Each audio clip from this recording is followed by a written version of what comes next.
Assalamu alaikum. I am Sunny from Infotech 180. প্রথমে আপনাদের edit অপশনে যাবেন, এরপর পারফরম্যান্স, এখানে এরপর জেনারেলে যাবেন। এরপর আপনাদের আজকে দেখাবো কিভাবে আপনারা অতি সহজে, অনেকেরই এই প্রবলেম হয়ে থাকে যে ফটোশপ খুলতে অনেক সময় লাগে, এই অ্যাপ্লিকেশনটি অনেক বড় তাই, আর অনেকেরই এই ফটোশপে কাজ করতে অনেক অসুবিধা হয়, হ্যাং করে। তাই আজকে এই টিউটোরিয়ালে আপনাদের এমন কয়েকটি সেটিংস বলে দেব, এগুলো করলে ফটোশপটি আর হ্যাং করবে না। প্রথমে এখানে রিসেট অল ওয়ার্মিং ডায়ালগস এখানে ক্লিক করবেন, এরপর ওকে করবেন। আমি ক্লিক ক্যান্সেলে দিয়ে দিয়েছি। এখানে আপনারা কালার যেটি আপনাদের ভালো লাগে সেটি আপনার চাহিদা মতো দিয়ে দিতে পারেন। এই যে ওয়ার্কপ্লেস, এখানে কিছু করার নেই,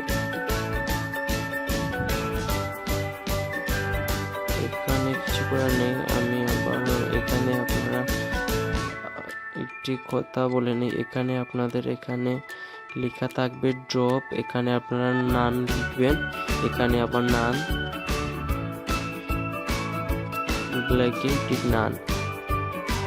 নান লিখে এরপর আপনারা এখানে কিছু সেটিংস চাইলে আপনারা এটা দিতে পারেন যে ব্ল্যাক, ফুল স্ক্রিন ব্ল্যাক, চাইলে আপনারা হোয়াইট করে দিতে পারেন এগুলো।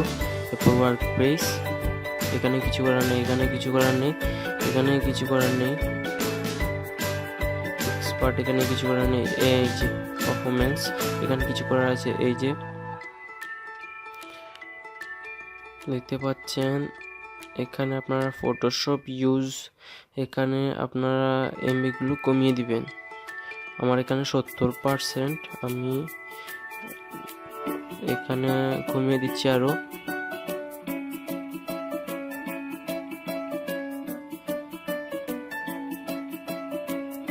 আপনাদের চাহিদা মতো দিয়ে দিবেন।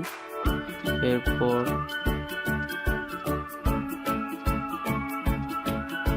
এই যে অ্যাডভান্স সেটিংস, এখানে নরমাল করে ওকে। এগুলোতে কিছু করার নেই,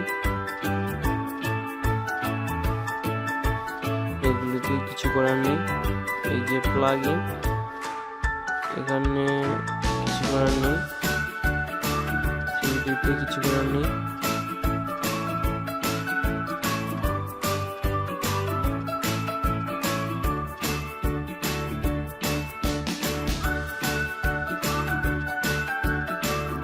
নিচে যাবেন, একেবারে নিচে